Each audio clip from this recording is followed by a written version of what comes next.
In Islam, there are several important actions that Muslims are required to do. Here are some of them. 1. Shahada. Muslims are required to declare their faith by reciting the Shahada, which is the testimony of faith.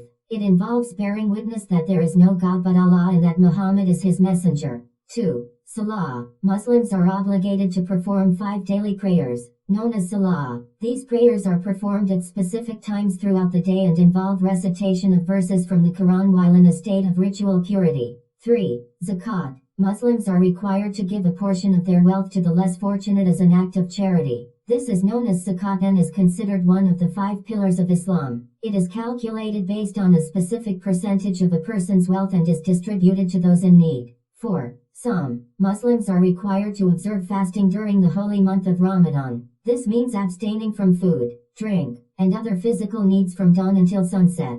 Fasting is seen as a way to purify the soul, increase self-discipline, and develop empathy for those who are less fortunate. 5. Hajj. Muslims who are physically and financially able are required to perform the Hajj pilgrimage at least once in their lifetime. Hajj is a journey to the holy city of Mecca in Saudi Arabia and involves specific rituals and ceremonies that commemorate the actions of Prophet Muhammad. These are just a few examples of the important actions that Muslims are required to do in Islam. It is important to note that Islam encompasses a comprehensive way of life, and there are many other teachings and practices that Muslims adhere to.